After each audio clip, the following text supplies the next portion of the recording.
এক গ্রামে বাস করত হারাধন। পেশায় ছিল একজন দর্জি। হারাধনদা, কি ব্যাপার, এখন আমার কাপড় তৈরি হয়নি কেন? গত সপ্তাহে দিয়েছিলাম, আজ তো দেওয়ার কথা ছিল।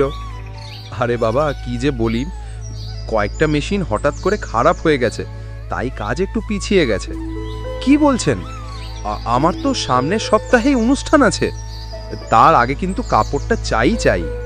চিন্তা করবেন না, আমি কাল সারা রাত জেগে কাজ করব, যত দ্রুত সম্ভব আপনার কাজটা শেষ করে দেব। শুধু বলেনি, কিন্তু কাজের কাজ কিছুই হয় না।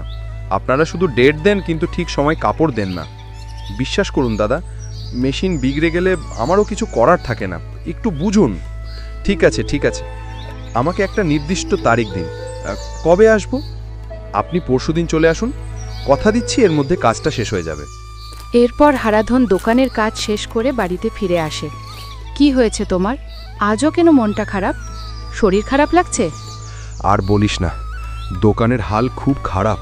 4টে মেশিন খারাপ হয়ে পড়ে আছে, কাজ বন্ধ, কাস্টমাররা তাড়া দিচ্ছে, আর এদিকে আমার মাথায় হাত। তা মেশিনগুলো সারিয়ে নিচ্ছ না কেন? সারিয়ে নিলেই তো সব ঠিক হয়ে যাবে। সারাবো কিভাবে? মেশিন সারানোর জন্য বেশ কিছু টাকা লাগবে। হাতে যে টাকা আছে তাতে তো সংসার চালাতেই হিমশিম খাচ্ছি। একটা কথা বলি, রাগ করবে না তো? আমাদের গ্রামের মোড়লের কাছে একবার গেলে কেমন হয়? মোড়ল? কেন, তিনি কি করবেন? শুনেছি তিনি নাকি গরিব মানুষদের বিপদে আপদে টাকা পয়সা দিয়ে সাহায্য করেন।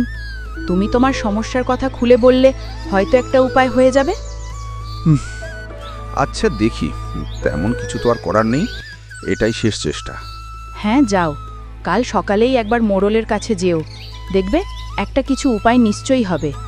ঠিক আছে, কাল সকালেই যাব। তুই আমায় কিছু টাকা দে, পথে লাগবে। এরপর হারাধন তার বউয়ের কথা মতো গ্রামের মোড়লের কাছে যায়। কি ব্যাপার হারাধন, শুনছি তোমার নাকি খুব বিপদ? হ্যাঁ মোড়ল সাহেব, ঠিকই শুনেছেন, আমি খুব বিপদে পড়েছি, তাই আপনার কাছে এসেছি। খুলে বলো তো, কি হয়েছে? আমি কিভাবে তোমাকে সাহায্য করতে পারি? মোড়ল সাহেব, আমার দোকানের কয়েকটি সেলাই মেশিন হঠাৎ করে নষ্ট হয়ে গেছে, কাজ বন্ধ হয়ে আছে। এখন তো গ্রাহকদের কাপড় দিতে পারছি না, মান সম্মানও যাচ্ছে। মেশিনগুলো সারানোর জন্য কত টাকা লাগবে? প্রায় 10,000 টাকা মোড়ল সাহেব। আমার হাতে সেই টাকা নেই, সংসার চালাতেই হিমশিম খাচ্ছি। চিন্তা করো না, গ্রামে বিপদে আপদে মানুষদের সাহায্য করা আমার দায়িত্ব, আমি তোমাকে সাহায্য করব। আপনাকে অনেক ধন্যবাদ মোড়ল সাহেব, আমি আপনার এই উপকারের কথা কোনো দিন ভুলব না। তবে যত তাড়াতাড়ি সম্ভব আমি আপনার টাকা ফেরত দিয়ে দেব।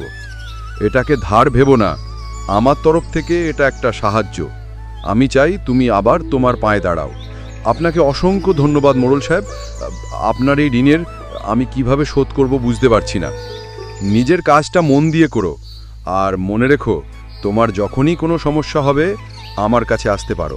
এরপর হারাধন বাড়িতে ফিরে আসে। কি হলো? মোড়ল সাহেবের সাথে কথা হলো? কি বললেন তিনি? হ্যাঁ, কথা হয়েছে। মোড়ল সাহেব খুবই ভালো মানুষ। কি বললেন তিনি? সাহায্য করলেন কি? হ্যাঁ বাসন্তী, তিনি আমাদের সব কথা মন দিয়ে শুনেছেন, আমাকে 10,000 টাকা দিয়েছেন, তাও আবার বিনা সুদে। সত্যি বলছো? আমি তো ভাবতেও পারিনি মোড়ল সাহেব আমাদের এত সাহায্য করবেন। আমিও ভাবতে পারিনি। তিনি আমাকে বলেছেন এটাকে ধার ভেবো না, এটা আমার তরফ থেকে সাহায্য। ভগবান আমাদের সহায় হয়েছেন, এখন আর কোনো চিন্তা নেই। তুমি কালকেই মেশিনগুলো সারিয়ে নিতে পারবে? হ্যাঁ, কাল সকালেই যাব, আর কাস্টমারদের কাপড়ও সময় মতো দিতে পারবো। সব ঠিক হয়ে যাবে। তোমার মনটা এখন হালকা হয়েছে তো? চলো এবার খেয়ে নাও। হ্যাঁ, অনেক হালকা লাগছে। আজ রাতে ভালো করে ঘুম হবে।